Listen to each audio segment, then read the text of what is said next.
What's going on, fam? Welcome back to the farm.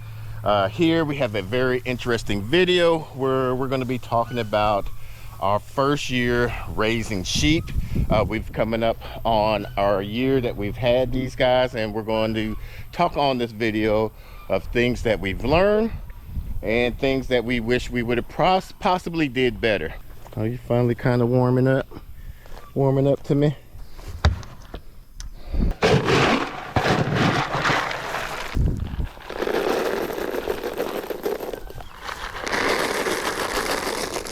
Okay, so you're interested in getting sheep, but now you need to ask yourself, why do you want sheep? Is it for wool, which is not much of a commodity as it used to be back in the days? I'm not sure if people still use the byproducts of sheep from the wool.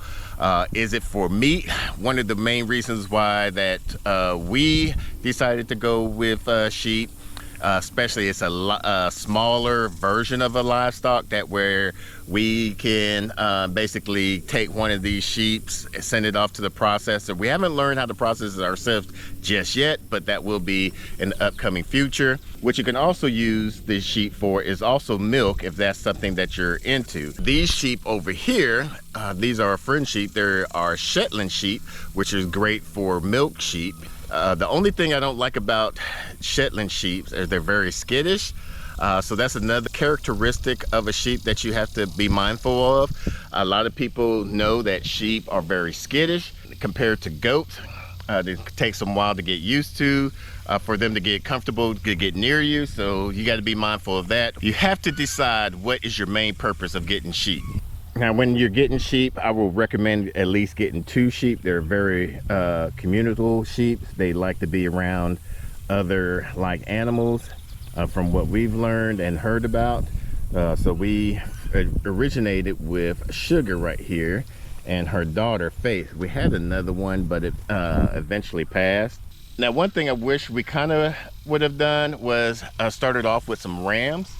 Some feeder rams, because that would have definitely helped out, see if we really like sheep and kind of get the nature of the maintenance and husbandry of raising sheep. Even though I knew we were going to do okay, but if you haven't raised any livestock before and just getting into it, I would suggest doing that just to see how you can fare with that. However, we started off with some ewes. We had them now, like I said, for about a year.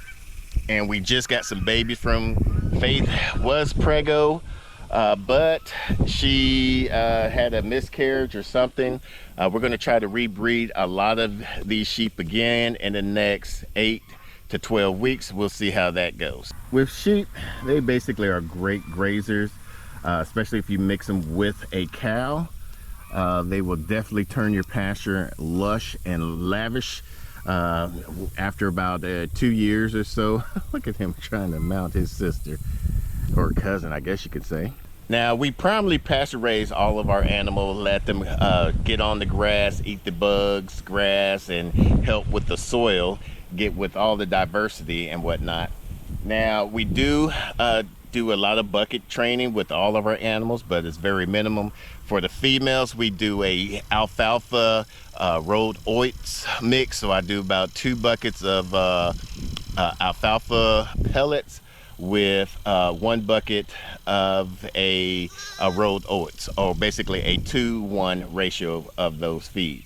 Now, for the males over there, since they can't really have that much alfalfa because it messes up, I guess they get like a UTI or something like that, I do a alfalfa Timothy pellet mix with some rolled oats in there, and that's just to help bucket train them. I'm trying to get the males, the rams, I guess you could say, or wethers, I guess you could say, is to get comfortable to me, so that way when it's time to process them next week, makes it a little bit easier to handle them.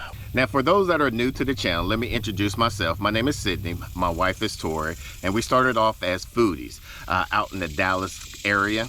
Now, we had an urban backyard garden where we grew a lot of our majority of food. Now, later on, we decided to go to a homesteading life conference where we learned that only can we grow our own food, but we can raise our own food. So we decided to sell our home and move out and bought this 6.5 acre farm out in Northeast Texas.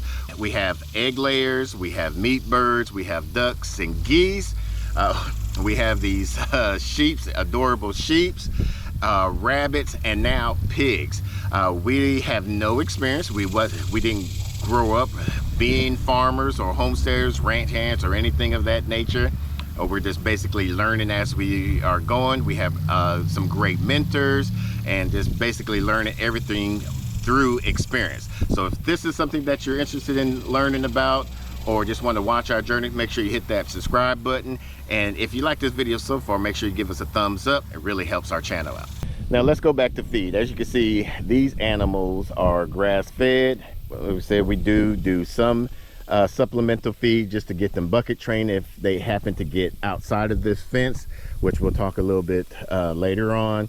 Now during the winter months, we will have to supplement them with some hay. Most, from what I've read, per day a sheep can eat about 5 pounds of hay, and that just helps out with their ruminant. So right now we have about 6 sheep right now. That's adult sheep, and 4 smaller sheep. So we're going to have to be providing a little bit more hay. One of them is a ram lamb, so we're going to be banding him in the next 6 to 8 weeks or so.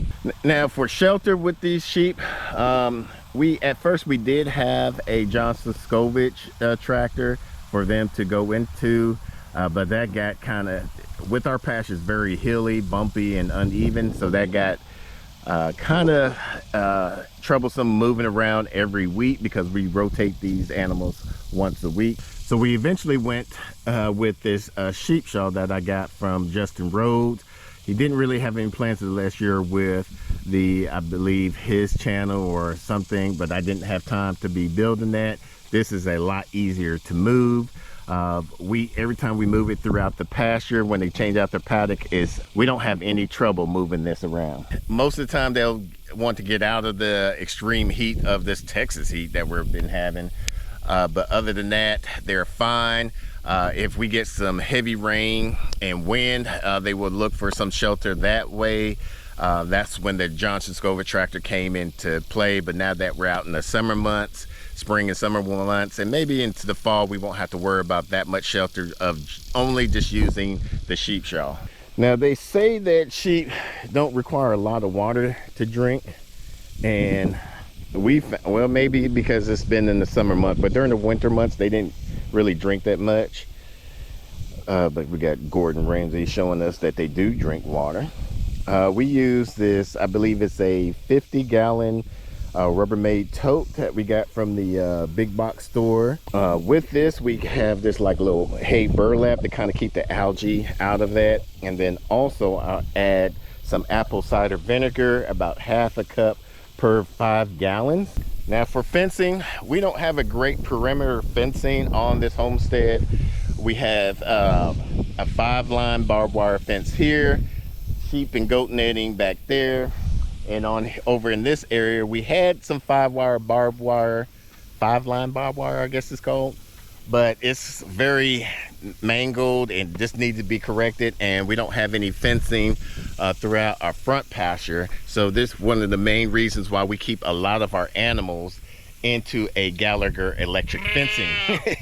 With this fencing, it's powered by the S30 to give it a nice charge, where it protects our animals from a lot of land predators.